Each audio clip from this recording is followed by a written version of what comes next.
Imagina por un momento que estás en 1906, en una Europa que huele a carbón, a promesas incumplidas y a revolución en el aire. Los trenes silban, las chimeneas escupen humo negro, y en algún lugar lejano del este, un imperio milenario tiembla porque millones de personas han decidido, casi sin avisar, que ya no van a trabajar más hasta que cambie algo. O todo. Ese algo empezó con una protesta por el precio del pan en San Petersburgo y terminó paralizando ferrocarriles, fábricas, teatros, imprentas y hasta los correos del zar. En pocas semanas, Rusia vivió más historia que Europa occidental en décadas. Y en medio de ese incendio, una mujer de 35 años, polaca, judía, coja de nacimiento, con un doctorado en economía y una lengua que cortaba como navaja, escribe desde Finlandia, porque en Rusia ya la buscaban, un texto que iba a dar vueltas al mundo. Huelga de masas, partido y sindicatos. Rosa Luxemburg no era una teórica de salón. Era una militante que había visto cárceles polacas, alemanas y rusas, que hablaba en mítines hasta quedarse sin voz, que discutía con Lenin un día y con Kautsky al siguiente, y que, sobre todo, confiaba ciegamente en una cosa: la capacidad creativa, imprevisible y arrolladora de la clase trabajadora cuando se hartaba de verdad. Este libro no es un tratado académico ni un programa electoral. Es un grito de guerra disfrazado de análisis, una bofetada con guante de seda a los burócratas que dirigían el movimiento obrero alemán y, de paso, a todos los que creían que la revolución era algo que se podía votar en un congreso, programar como una excursión sindical y ejecutar con puntualidad germánica. En Alemania, el Partido Socialdemócrata, SPD, era el orgullo del movimiento obrero mundial.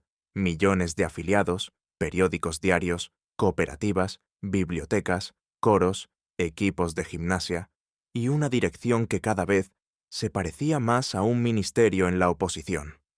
Los sindicatos, con sus millones de marcos en cajas de resistencia, miraban con pánico cualquier idea de huelga política. «Eso pone en riesgo los fondos de huelga», decían. «Primero hay que educar al obrero, organizarlo, esperar las condiciones objetivas maduras». Mientras tanto, en Rusia, obreros que apenas sabían leer y escribir, muchos sin partido y casi todos sin sindicato, habían puesto en jaque al absolutismo más feroz de Europa, sin pedir permiso a nadie. Rosa Luxemburg coge ese contraste, lo pone encima de la mesa y lo abre en canal.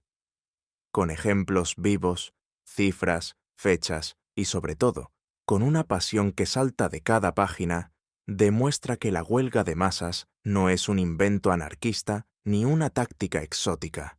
Es la forma natural que adopta la lucha de clases cuando cruza cierto umbral de temperatura. No se decreta, se desata. No se dirige desde una mesa presidencial, se contagia. Y cuando aparece, arrasa con todo lo que esté fosilizado: rutinas, prejuicios, jerarquías y, sobre todo, miedos. Este libro tiene algo de profecía y mucho de espejo. En 1906, Rosa avisaba a los dirigentes alemanes: si seguís temiendo a las masas, un día las masas os pasarán por encima, o peor aún, os dejarán atrás. 8 años después, en agosto de 1914, esos mismos dirigentes votaron los créditos de guerra y enviaron a los obreros a matarse entre sí por la patria capitalista. Rosa, desde la cárcel, donde volvió a parar por oponerse a la carnicería, recordaría seguramente cada línea de este texto. Hoy, más de un siglo después, el libro sigue siendo peligrosamente actual. Vivimos en un mundo donde los sindicatos negocian ERES en vez de paralizar países, donde los partidos de izquierda gestionan recortes en vez de encabezar insurrecciones, donde la palabra revolución suena a nostalgia o a videojuego. Y sin embargo, de repente, un día, en Túnez, en Egipto, en Madrid, en Santiago, en Bogotá o en cualquier esquina del planeta, millones de personas salen a la calle, cierran carreteras, ocupan plazas y descubren que, cuando se hartan de verdad, pueden parar el mundo. Sin manual, sin permiso y muchas veces sin líderes reconocidos. Eso es exactamente lo que Rosa Luxemburg vio en 1905 y quiso contarnos en 1906, que la historia no la hacen los aparatos, la hacen las masas cuando deciden dejar de ser espectadores, que la espontaneidad no es caos, es inteligencia colectiva en movimiento, que el partido y los sindicatos son imprescindibles, siempre y cuando sepan correr al lado de las masas y no pretender domesticarlas. Este pequeño libro es, en realidad, enorme. Cabe en un bolsillo y no cabe en ninguna ortodoxia. Molestó a los reformistas de su tiempo, irritó a ciertos bolcheviques, y sigue molestando a todo aquel que prefiera una revolución ordenada, limpia y, sobre todo, pospuesta. Rosa no ofrece recetas, ofrece fuego. Y el fuego, como ella bien sabía, no se encierra en un programa, se propaga. Si estás escuchando esto es porque, en algún rincón de tu cabeza o de tu pecho, late la sospecha de que otro mundo no solo es posible, sino que a veces empieza con algo tan simple y tan terrible como un montón de gente que un día dice «basta» y para todo. Este libro no te va a decir exactamente cómo hacerlo. Te va a recordar que ya lo hicimos antes, que lo seguiremos haciendo y que cuando llegue el momento, nadie va a pedirte el carné de afiliado para sumarse. Bienvenido, pues, a una de las páginas más vivas, más incómodas y más necesarias del pensamiento revolucionario del siglo XX. Bienvenido al texto que demuestra que la teoría, cuando está escrita con sangre y esperanza, no envejece nunca. Y ahora, apaga la luz, ponte los auriculares y déjate llevar por la voz de una mujer que, hace más de 100 años, vio venir nuestro futuro y decidió avisarnos, con una sonrisa afilada y el corazón en la mano. Comenzamos. Capítulo 1. La huelga de masas como fenómeno vivo, y no como receta de cocina. Abramos la escena con un poco de crudeza realista. Enero de 1905, San Petersburgo, -20 grados bajo cero. Miles de obreros de las fábricas Putilov caminan en procesión hacia el Palacio de Invierno. Llevan iconos, retratos del zar y una petición humilde firmada por el Pope Gapón. Jornada de 8 horas, salario mínimo, convocatoria de una asamblea constituyente. Nadie habla de socialismo, nadie grita «abajo el zar». Solo piden pan y respeto. El zar Nicolás II, que ese día estaba jugando al tenis en Tsarskoye Seló, da la orden, disparen. Resultado: más de 1000 muertos y varios miles de heridos en lo que la historia recuerda como el Domingo Sangriento. En cualquier país civilizado de Europa Occidental, eso habría sido el fin de la historia. Duelo, entierros, quizás alguna huelga de protesta de 2 o 3 días y vuelta al taller. En Rusia fue el comienzo. Al día siguiente pararon las imprentas, luego los tranvías, luego los teatros, luego las panaderías. En una semana la capital era un cadáver paralizado. En 2 semanas la huelga saltó a Moscú, a Varsovia, a Bakú, a Odessa. En un mes había más de 2 millones de trabajadores en huelga. Y lo más asombroso, nadie lo había convocado. No existía un comité central de huelga general, ni un congreso sindical que votara la fecha, ni una orden del partido. Simplemente, la gente dejó de ir a trabajar porque ya no podía más. Rosa Luxemburg, desde su exilio finlandés, sigue la noticia día a día y se frota los ojos. Esto es exactamente lo que los teóricos alemanes llevan años diciendo que no es posible, porque falta madurez, falta organización, falta conciencia. Y aquí tienen a millones de obreros analfabetos o semianalfabetos, sin sindicatos potentes, con partidos socialistas diminutos y divididos, haciendo temblar al imperio más atrasado de Europa, sin pedir permiso a nadie.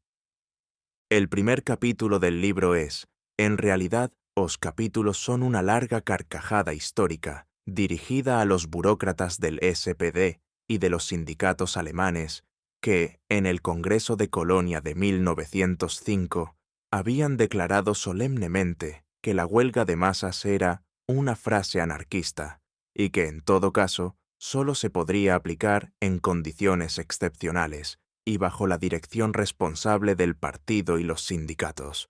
Rosa coge esa resolución, la lee en voz alta y prácticamente se parte de risa. Porque lo que está ocurriendo en Rusia no es una huelga general política ni económica pura. Es ambas cosas al mismo tiempo, y ninguna de las dos. Empieza por reivindicaciones mínimas, 8 horas, salario digno, y en cuestión de días se convierte en insurrección armada, en soviets de obreros, en la exigencia de derrocar el absolutismo.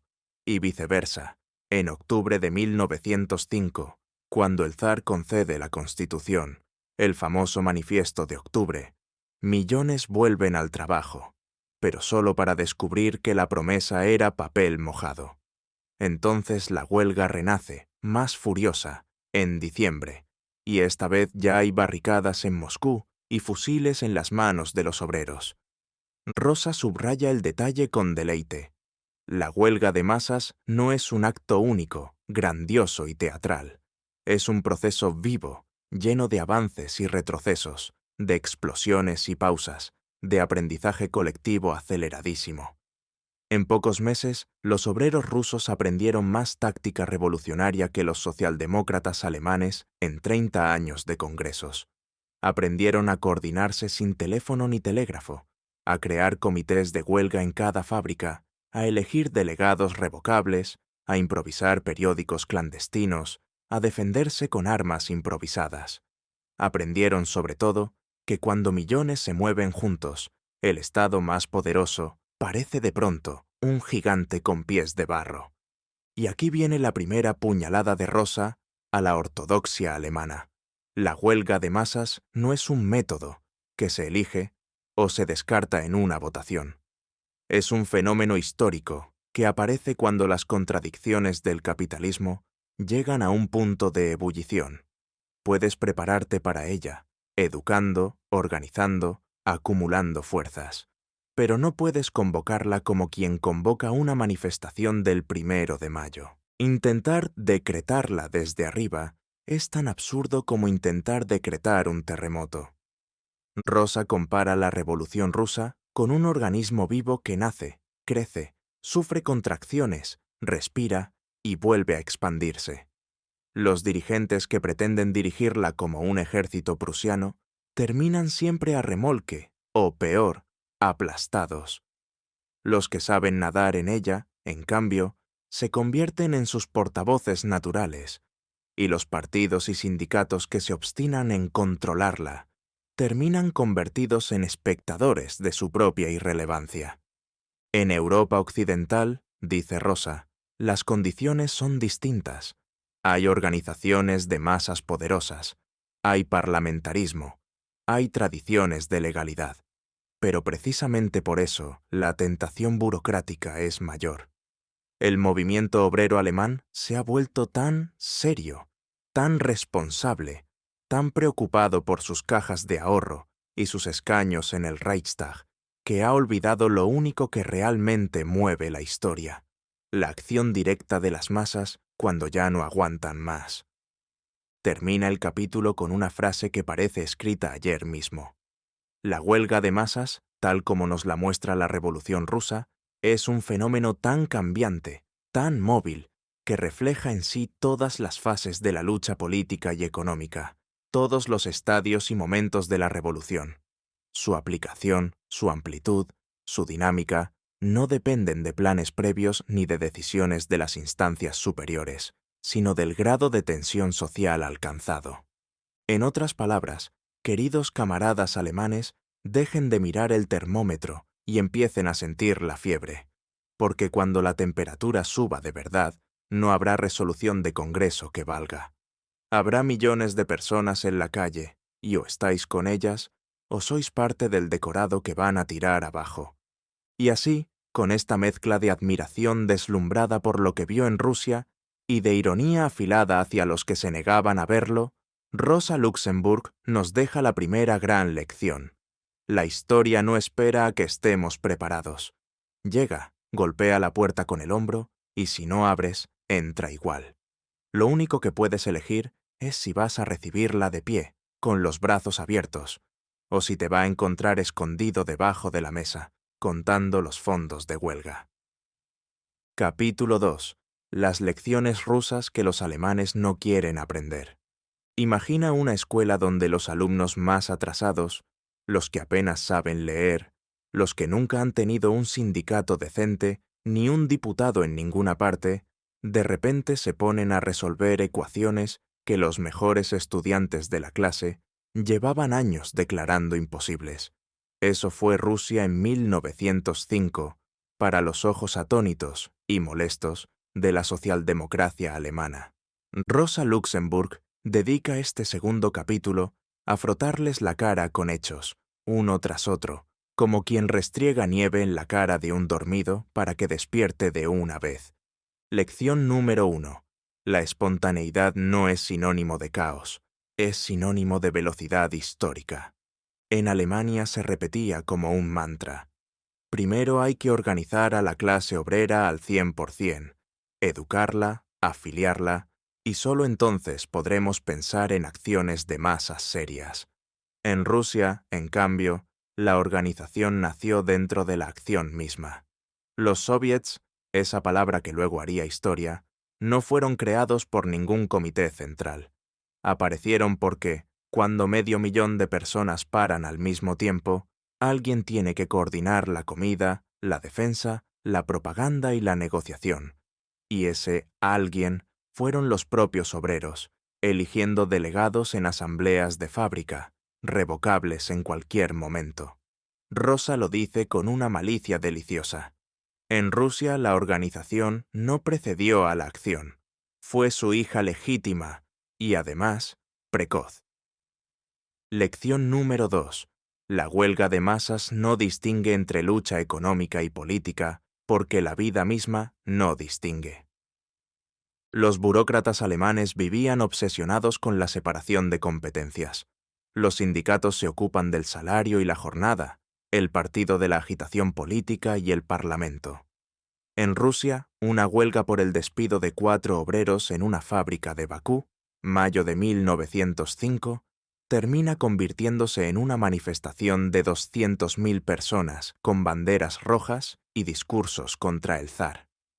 ¿Cómo clasificas eso en el casillero burocrático? Rosa se ríe. Es como intentar separar el trueno del relámpago porque pertenecen a departamentos distintos. Lección número 3. La conciencia de clase no se imparte en cursillos nocturnos, se forja en la lucha real. En Alemania se presumía de tener la clase obrera más culta del mundo. Bibliotecas obreras, conferencias, periódicos con suplementos científicos. En Rusia, la mayoría apenas sabía firmar. Y sin embargo, en pocas semanas, esos atrasados inventaron formas de lucha que los avanzados alemanes ni se atrevían a soñar. Ocupación de fábricas, autodefensa armada, control obrero de barrios enteros, prensa clandestina impresa en imprentas tomadas al vuelo. Rosa lo resume con una frase que duele. La Universidad de la Revolución Rusa dio más títulos en un año que todas las escuelas de partido alemanas en 30. Lección número 4. La dirección política no puede quedarse mirando desde la ventana. En octubre de 1905, cuando la huelga general ferroviaria obliga al zar a conceder el manifiesto constitucional, los socialdemócratas rusos, tanto mencheviques como bolcheviques, se encuentran en una situación cómica. Las masas ya han ganado una victoria histórica y los partidos todavía están discutiendo si era oportuno participar o no. Rosa no perdona. El movimiento obrero no puede permitirse el lujo de llegar siempre tarde a su propia revolución. Y añade, mirando directamente a Berlín, quien solo sabe dirigir cuando todo está tranquilo, cuando llegue la tormenta, será barrido como hoja seca. Lección número 5, y esta es la que más escuece. La inmadurez es una excusa de los miedosos. En el Congreso de Jena del SPD, septiembre de 1905, August Bebel había pronunciado un discurso valiente defendiendo la posibilidad de la huelga de masas en caso de que se suprimiera el sufragio universal en Prusia. La prensa burguesa se asustó, los sindicatos se asustaron más todavía, y en el Congreso siguiente, Colonia, 1905, la dirección retrocedió. No estamos lo suficientemente preparados. Sería una aventura. Rosa reproduce textualmente las intervenciones y luego suelta la bomba. Mientras los dirigentes alemanes calculaban si la clase estaba madura, los obreros rusos, supuestamente inmaduros, atrasados, asiáticos, estaban demostrando que la única madurez que cuenta es la que se adquiere peleando. Y para rematar, Rosa trae la cronología implacable. Enero, Domingo Sangriento. Febrero-marzo, huelgas económicas dispersas. Mayo, masacre de Odessa, huelga en Lodz, primeros soviets embrionarios. Octubre, huelga general nacional, manifiesto del zar, libertad temporal de prensa, nacimiento del soviet de San Petersburgo. Diciembre, insurrección de Moscú, barricadas, 1000 muertos, derrota militar pero victoria moral inmensa. Todo eso en 12 meses. En Alemania, en 12 años, lo más atrevido había sido aumentar la tirada del Vorwärts y ganar algunos escaños más en Sajonia. Rosa no está diciendo que Rusia sea un modelo para copiar mecánicamente. Ella misma sabe que las condiciones son distintas. Lo que está diciendo es que Rusia es un laboratorio acelerado, donde se ven con claridad meridiana las leyes generales del movimiento obrero. Y la ley principal es esta. Cuando la presión acumulada es demasiado grande, la caldera explota, con o sin permiso de la Comisión de Seguridad Sindical. Termina el capítulo con una imagen que es casi una profecía y que, años después, se cumpliría trágicamente. Los dirigentes alemanes creen que controlan el movimiento porque lo tienen bien atado con estatutos, cotizaciones y resoluciones. Pero cuando llegue el momento en que las masas rompan las cuerdas, esos mismos dirigentes se encontrarán con las manos llenas de pedazos de cuerda y la boca llena de palabras que ya nadie escucha. Y ahí deja la pelota en el tejado alemán, con una sonrisa que no es nada amable. Aprended de Rusia mientras estéis a tiempo, camaradas, porque la historia no repite las lecciones para siempre. Un día simplemente suspende al alumno y pasa al siguiente curso sin él. Capítulo 3. La relación entre lucha económica y lucha política, o por qué no hay que elegir bando. Si hay un dogma que Rosa Luxemburg se empeña en hacer estallar con la delicadeza de un martillo pilón, es ese que los dirigentes sindicales alemanes repetían como oración matutina. Los sindicatos se ocupan de lo económico, el partido de lo político, y Dios, en su infinita sabiduría, mantiene la frontera. Rosa escucha, sonríe con esa sonrisa suya que corta cristal y responde: «Perdonad, pero la clase obrera no vive partida en dos mitades como un bocadillo de mortadela». Para demostrarlo, vuelve a Rusia, pero esta vez no como turista entusiasta, sino como forense implacable. Coge la revolución de 1905, la pone en la mesa de autopsias y con bisturí en mano nos muestra que no existe un solo momento en que la lucha por el salario se mantenga pura y separada de la lucha por el poder. Es más, cuando alguien intenta separarlas con tijeras burocráticas, la realidad se encarga de pegarlas de nuevo con cola de contacto revolucionaria. Ejemplo 1. Servido en bandeja. La huelga de los tejedores de Ivanovo-Voznetsensk, junio-julio de 1905. Empieza por una reivindicación clásica: aumento de salario y fin de las multas abusivas. Los patronos se niegan, cierran las fábricas, la policía carga. ¿Qué hacen los obreros? No se van a casa a llorar. Ocupan la plaza central durante 55 días. Celebran asambleas diarias de hasta 30.000 personas. eligen delegados, redactan un programa que ya no habla solo de salarios, sino de jornada de 8 horas, libertad de reunión y abajo la autocracia. En 2 meses, una huelga meramente económica ha parido el primer soviet de la historia. Rosa pregunta con falsa inocencia: ¿dónde está la frontera, señores teóricos? ¿En qué párrafo del pliego de peticiones empieza la política y termina la economía? ¿O es que la policía dispara balas económicas y balas políticas distintas? Ejemplo 2. Todavía más divertido. Bakú, mayo de 1905. Huelga petrolera por salarios. Los patronos, con la elegancia habitual, responden con lockout y cosacos. Los obreros contestan incendiando algunos pozos. Una forma bastante gráfica de decir: sin nosotros no hay petróleo. El conflicto se extiende a todo el Cáucaso. De repente aparecen banderas rojas, discursos contra la guerra ruso-japonesa y peticiones de convocatoria de una asamblea constituyente. Los mismos obreros que ayer pedían 5 kopecks más por día, hoy discuten la forma del Estado. Rosa se frota las manos. Mirad, mirad cómo la lucha económica se pone tacones altos y sale a la calle convertida en lucha política sin pasar por el vestuario del partido. Y aquí viene la tesis central, dicha con la claridad de quien ya no tiene paciencia para eufemismos. La separación artificial entre lucha económica y lucha política es la mayor invención del reformismo para mantener a las masas tranquilas y a los dirigentes cómodos. Porque mientras la lucha quede encerrada en el terreno económico, todo es negociable. Un 8% de aumento, media hora menos de jornada, un comedor de empresa. El patrón cede un poco, el sindicato proclama victoria, se firma el convenio y todos contentos. Hasta la próxima renovación. Pero en cuanto la lucha económica se desborda y se encuentra con la máquina del Estado, policía, ejército, jueces, leyes antihuelga, entonces ya no hay convenio que valga. Entonces la pregunta deja de ser ¿cuánto nos suben? Y pasa a ser ¿quién manda aquí de verdad? Rosa lo ilustra con una metáfora que habría hecho reír y temblar a cualquier burócrata sindical. La lucha económica es como un río que normalmente discurre por su cauce tranquilo, entre márgenes de negociaciones colectivas y arbitrajes.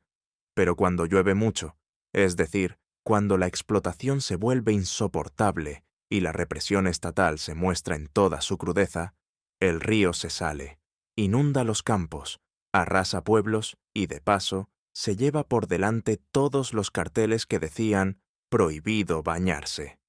Intentar mantenerlo dentro del cauce con diques de papel, resoluciones de Congreso, amenazas de expulsión, llamamientos a la responsabilidad, es tan útil como intentar detener una avalancha con una sombrilla. Y aquí llega la parte que más molestó en su momento, y que sigue molestando. Los sindicatos, tal como estaban organizados en Alemania en 1906, no eran neutrales en esta historia. Eran parte activa del problema. Habían convertido la defensa de las mejoras inmediatas en un fin absoluto, y para proteger esas mejoras, habían terminado defendiendo el orden que las hacía posibles, es decir, el orden capitalista. Sus dirigentes ganaban sueldos de altos funcionarios, viajaban en primera clase y veían con horror cualquier acción que pudiera poner en riesgo los fondos de resistencia o la paz social. Rosa no los insulta directamente. No hace falta. Basta con citar sus propias palabras en los congresos. Una huelga política general pondría en peligro la existencia misma de las organizaciones. Traducción. Mejor seguir vivos y domesticados que arriesgarse a ser libres y, quizá, derrotados. Rosa responde con una lógica aplastante. Precisamente porque la lucha económica siempre termina chocando contra el Estado capitalista, la única forma de ganar mejoras reales y duraderas es estar dispuestos a cuestionar el poder político que protege la explotación. Si no, cada victoria económica será una victoria a plazo fijo, revocable en cuanto el patrón o el gobierno decidan que ya basta de concesiones. En cambio, Cuando la lucha económica se funde con la lucha política, las mejoras dejan de ser migajas concedidas y se convierten en conquistas arrancadas. Termina el capítulo con una de esas frases que parecen escritas con ácido.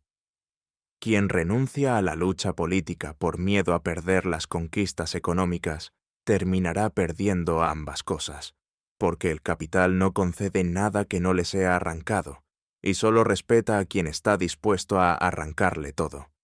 Y así, sin pedir permiso ni disculparse por la incomodidad, Rosa Luxemburg destroza el muro de Berlín que los reformistas habían levantado entre economía y política 50 años antes de que existiera el muro de verdad. Lo hace con ejemplos vivos, con cifras, con ironía y, sobre todo, con la certeza de quien sabe que la clase obrera, cuando se mueve unida, no necesita que le expliquen dónde termina un tipo de lucha y empieza el otro. Lo lleva en la sangre. Capítulo 4. El papel del partido. Spoiler: no es ser el maestro de ceremonias. Si hay una frase que Rosa Luxemburg repite hasta el cansancio en este capítulo, es una que parece sencilla y que, sin embargo, hizo temblar más sillas que cualquier barricada. La socialdemocracia no es algo que esté pegado a la clase obrera, es la propia clase obrera en su movimiento consciente hacia sí misma. Traducido al lenguaje de barrio, el partido no es el dueño de la revolución. Es, en el mejor de los casos, su intérprete más rápido y, en el peor, su traductor torpe. Rosa empieza con una escena que parece sacada de una comedia bufa revolucionaria. Octubre de 1905, San Petersburgo. La huelga general está en su punto álgido. No circula un tranvía, no se imprime un periódico burgués, no se enciende una farola sin permiso del Soviet. Los partidos socialistas, mencheviques y bolcheviques, llegan corriendo, jadeando, con la lengua fuera, tratando de subirse a un tren que ya salió de la estación hace rato. Los obreros, en vez de esperar a que los profesionales les digan qué hacer, ya han creado su propio órgano de poder, el Soviet de Diputados Obreros, 500 delegados elegidos en las fábricas, revocables cada semana, reunidos todas las noches en la Universidad Tecnológica para decidir si se sigue la huelga, si se negocia, si se toma el telégrafo o si se reparte leche a los niños de los huelguistas. Los intelectuales revolucionarios entran en pánico. ¿Cómo que el poder lo tienen los obreros sin carné y no los comités centrales? ¿Cómo que se toman decisiones sin consultar la última resolución del Congreso de Londres? Rosa, en vez de escandalizarse, aplaude de pie. ¡Por fin! El movimiento se ha puesto a la altura de su propia audacia. Aquí viene la primera gran patada al pedestal. El partido no crea la lucha de masas. La lucha de masas crea al partido, o lo obliga a transformarse a marchas forzadas. En Rusia, los grupos socialdemócratas eran diminutos antes de 1905. Unos pocos miles de militantes, la mayoría intelectuales. En un año se convirtieron en organizaciones de decenas de miles, porque la acción misma los obligó a crecer, a reclutar, a simplificar su lenguaje, a ensuciarse las manos. El partido que no sabe correr detrás de las masas termina convertido en una secta de nostálgicos que discute sobre la temperatura del agua mientras los demás ya están nadando.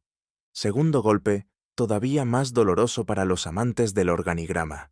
La vanguardia no es la que va delante dando órdenes con un megáfono, es la que va al lado, escuchando, aprendiendo y ayudando a que el conjunto vea más lejos.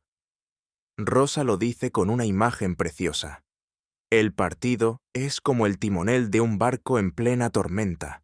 No crea la tormenta, no empuja el barco con sus propios brazos, pero si gira el timón en el momento justo puede evitar que naufrague o llevarlo más rápido hacia la orilla deseada. Y aquí entra la crítica que nadie quería oír, ni en 1906 ni nunca. Cuando el partido se cree el dueño del proceso, cuando se pone por encima de las masas en vez de dentro de ellas, termina convirtiéndose en un freno. Rosa recuerda el caso de los mencheviques georgianos, que en pleno apogeo de la huelga publicaron un llamamiento pidiendo volver al trabajo para no provocar al gobierno. Los obreros, lógicamente, hicieron con el papel lo que se hace con los papelitos inútiles en las manifestaciones. El partido que teme más a la iniciativa de las masas que al enemigo de clase está perdido.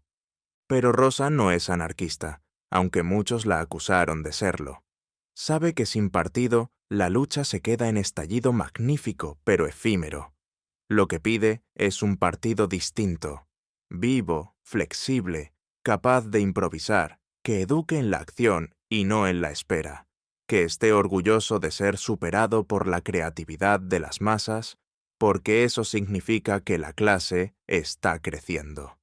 Un partido que no tenga miedo de que le quemen las etapas, porque las etapas no están escritas en ningún libro sagrado. Las escribe la lucha misma. Trae ejemplos deliciosos. En Watch, noviembre de 1905, los obreros socialistas del PPS y del SDKPL, el partido de Rosa, se encuentran de repente dirigiendo barricadas junto a obreros del Bund y hasta con algunos anarquistas. ¿Se ponen a discutir sobre el programa máximo? No.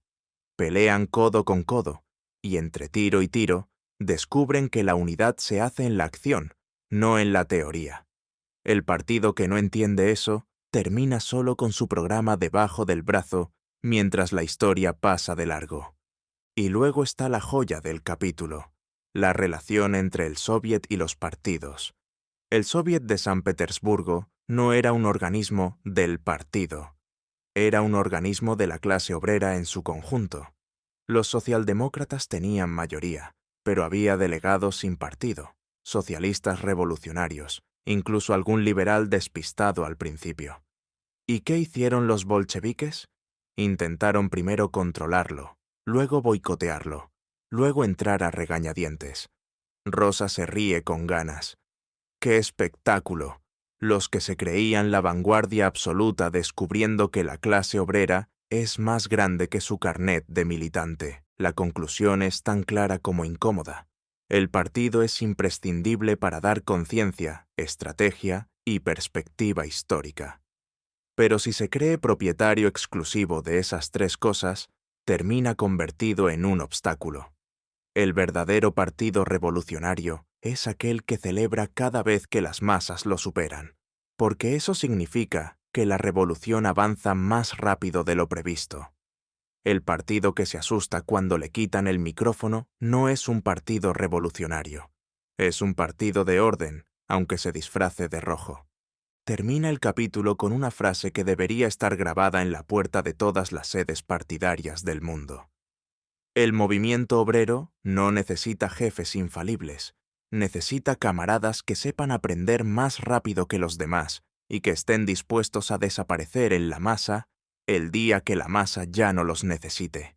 Y ahí lo deja, colgando en el aire como una granada sin espoleta. El partido que no entienda que su misión es ayudar a que un día deje de ser necesario. Ese partido ya está muerto, solo que todavía no se ha enterado. Capítulo 5. Los sindicatos y la burocracia. El momento en que Rosa se pone cáustica de verdad. Llegamos al capítulo que Rosa escribió con la pluma mojada en vinagre puro. Aquí ya no hay contemplaciones, ni paños calientes, ni camaradas, con todo respeto.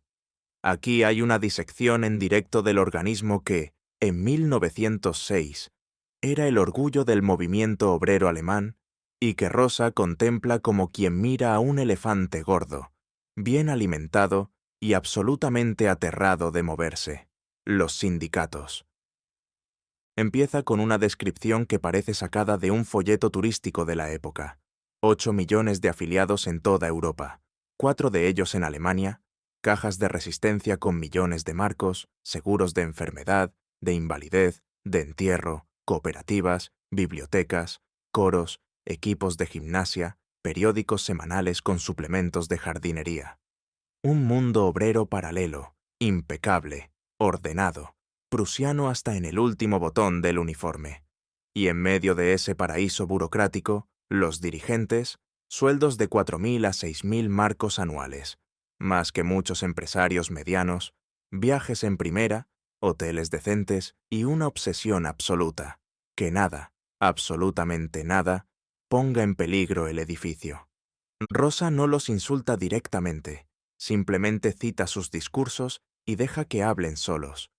En el Congreso de Colonia, 1905, uno de los popes sindicales, Bömelburg, declaró con la cara muy seria: «Una huelga de masas general nos arruinaría. Perderíamos los fondos de resistencia y con ellos la confianza de los afiliados». Otro, el célebre Theodor Leipart, añadió: «Nosotros no somos revolucionarios de café. Somos administradores responsables de los intereses materiales de millones de familias». Rosa transcribe, levanta la ceja y comenta: «Admirable sentido de la responsabilidad, hacia los marcos, no hacia la revolución». Y entonces suelta la bomba. Los sindicatos alemanes ya no son organizaciones de lucha, son empresas de seguros con estatuto obrero. Su objetivo principal ya no es transformar la sociedad, sino negociar la mejor prima posible dentro de ella. Cada vez que surge una idea audaz, huelga contra la carestía, contra la ley antisocialista, contra la guerra ruso-japonesa, la respuesta es siempre la misma: «Imposible, pondría en riesgo la organización». Traducción libre. Prefiero que siga habiendo organización aunque no cambie nada, a que cambie todo, aunque la organización peligre. Rosa compara a esos dirigentes con bomberos que, al ver arder la casa, deciden no usar agua porque estropearía los muebles. O mejor aún, con pastores que han engordado tanto con la lana de sus ovejas que ahora les da pánico cualquier movimiento brusco que pueda despeinarles el flequillo. Y trae el contraste ruso como un mazazo. En Rusia los sindicatos apenas existían en 1905. Los pocos que había eran ilegales, pequeñísimos, sin un copec ahorrado. ¿Resultado? Cuando estalló la revolución no tenían nada que perder, salvo sus cadenas, y actuaron en consecuencia. Pararon fábricas, organizaron milicias, imprimieron periódicos clandestinos, coordinaron la huelga general sin preguntar si tenían fondos de resistencia. En Alemania, en cambio, los sindicatos tenían de todo menos ganas de usar nada. Rosa no dice que los sindicatos sean inútiles, dice que se han convertido en su propio enemigo. Han transformado la lucha de clases en una carrera de obstáculos donde el premio es un convenio colectivo cada 3 años y el castigo por saltarse las reglas es la expulsión. Han creado una casta de funcionarios que viven mejor que muchos patronos y que, lógicamente, terminan pensando como ellos. Primero la estabilidad, luego, bueno, ya veremos. Y aquí viene la frase que resume todo el capítulo y que dolió como una patada en la boca del estómago. El peligro mayor para el movimiento obrero no es la represión policial, es la burocracia interna que convierte la lucha en administración y la revolución en contabilidad. Rosa reconoce que los sindicatos son necesarios, incluso imprescindibles, mientras sigan siendo instrumentos de la clase y no amos de ella. Pero cuando el aparato se vuelve fin en sí mismo, cuando el miedo a perder el edificio es mayor que el deseo de tomar el Palacio de Invierno, entonces los sindicatos pasan de ser escuelas de guerra a ser asilos de paz social.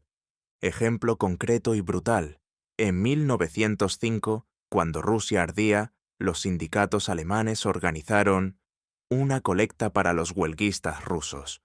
Una colecta, mientras los obreros de San Petersburgo se enfrentaban a los cosacos con palos y piedras. Los camaradas alemanes mandaban unos marquitos y una carta de solidaridad firmada por el comité ejecutivo. Rosa lo cuenta sin reírse. La risa ya se le había congelado de pura indignación. Termina el capítulo con una advertencia que parece escrita ayer para cualquier sindicato que prefiera negociar el despido colectivo a parar el país. Los sindicatos que solo saben defender lo que ya existe, terminarán defendiendo la existencia del capitalismo. Porque el capitalismo está encantado de pagar un poco más a cambio de que nadie le quite todo. Y luego, en voz baja, casi cariñosa, añade la frase que resume toda su crítica y toda su esperanza. Los sindicatos solo serán revolucionarios el día que vuelvan a tener miedo de sus afiliados y no de los patronos. Porque cuando un dirigente sindical tiembla más ante la asamblea de base que ante la patronal, ese día la burocracia empezará a derretirse. Y cuando la burocracia se derrita, la clase obrera volverá a recordar que los sindicatos no son una compañía de seguros con banderita roja, son un ariete para romper puertas. Rosa cierra el capítulo dejando la puerta entreabierta. Los sindicatos pueden salvarse, pero solo si entienden que su fuerza no está en los millones de marcos guardados, sino en los millones de puños dispuestos a abrirse cuando ya no quede otra salida. Y si no lo entienden, bueno, la historia tiene una costumbre muy sana. Cuando una organización se vuelve demasiado pesada, la revolución la deja en la cuneta y sigue adelante más ligera. Conclusión abierta, porque Rosa nunca cerraba nada con candado. Y llegamos al final, o más bien al punto donde Rosa Luxemburg suelta la pluma, enciende un cigarrillo y deja que el humo dibuje la última pregunta en el aire. ¿Qué hacemos ahora con todo esto? Ella no ofrece programa en 10 puntos, ni calendario revolucionario, ni consigna mágica. Sería traicionar lo que acaba de demostrar durante 100 páginas. La huelga de masas no es un botón que se aprieta cuando el burómetro marca rojo intenso. Es un incendio que se declara cuando la madera está seca. La chispa salta y el viento sopla en la dirección correcta. Puedes acumular leña, puedes enseñar a hacer fuego, puedes incluso soplar un poco, pero no puedes programar el incendio para el tercer sábado de cada mes. Lo que sí deja claro, con esa mezcla de ternura y cuchillo que solo ella manejaba, es esto. 1. La historia no espera a que los congresos den luz verde. Llega con botas, sin maquillaje, y normalmente cuando menos la esperas. Quien pase la vida midiendo la temperatura, en vez de sentir la fiebre, un día se despertará congelado en medio del incendio. 2. Las masas no son niños a los que hay que llevar de la mano. Son adultos que, cuando se hartan, caminan más rápido que cualquier vanguardia. El partido y los sindicatos solo tienen dos opciones decentes: correr a su lado y ayudar a que no tropiecen, o hacerse a un lado antes de que los pisen. 3. La espontaneidad no es caos. Es la forma más alta de organización que existe, cuando millones piensan lo mismo al mismo tiempo.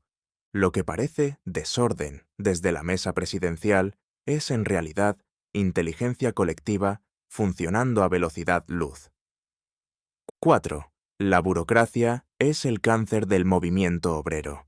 Crece cuando el miedo a perder lo poco que se tiene supera al deseo de ganar todo lo que falta, y el único tratamiento conocido es la acción directa, repetida y sin anestesia. 5. Europa occidental no está más madura, está más anestesiada. Rusia, con toda su miseria y su atraso, fue capaz de dar un salto que Alemania, con toda su cultura y sus millones de afiliados, no se atreve ni a soñar. La madurez revolucionaria no se mide en bibliotecas obreras, se mide en la disposición a romper las propias cadenas aunque duelan. Rosa escribió estas páginas en 1906 con la certeza de que la tormenta se acercaba.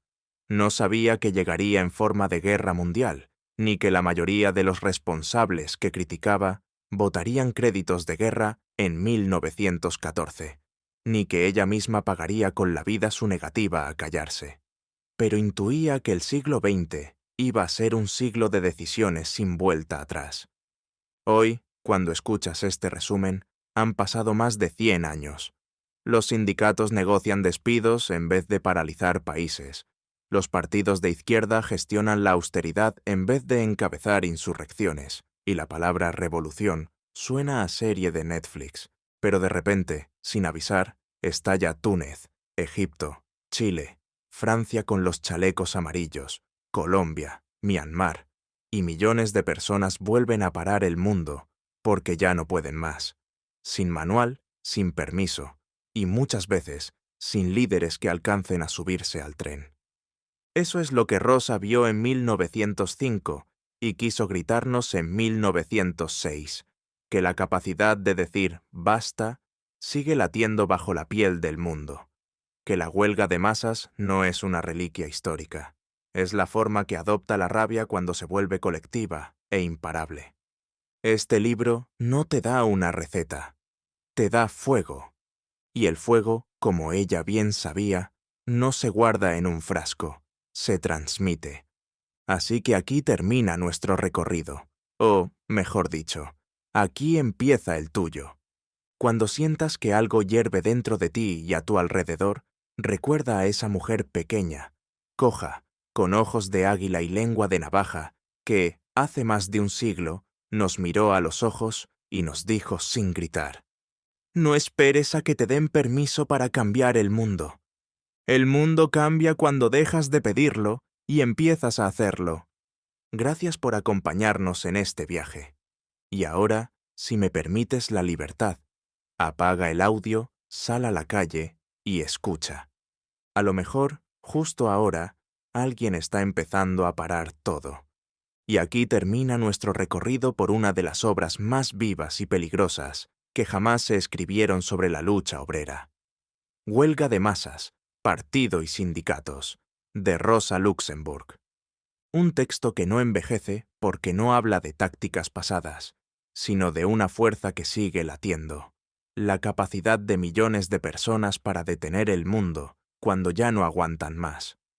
Rosa no nos dejó un manual, nos dejó una brújula. Cuando la indignación sea mayor que el miedo, cuando la calle hable más alto que los despachos, cuando la vida se vuelva insoportable, ahí empieza la verdadera historia. Hoy, más de un siglo después, su voz resuena cada vez que alguien cierra una fábrica por dignidad, cada vez que una plaza se llena de gente que ya no pide, exige, cada vez que un pueblo entero dice «basta» y el planeta se queda un segundo en silencio. Gracias por haber caminado con nosotros por estas páginas llenas de fuego y esperanza. Si algo de lo que escuchaste te removió por dentro, no lo guardes. Compártelo, discútelo, vívelo. Porque, como bien sabía Rosa, la revolución no empieza en los libros. Empieza cuando alguien decide que ya no va a seguir leyendo la historia, sino a escribirla. Nos vemos en la próxima entrega de resúmenes de libros. Y, quién sabe, quizá también en la calle. Hasta pronto, camaradas. Y recordad, la historia no está escrita. Está esperando que la escribamos juntos.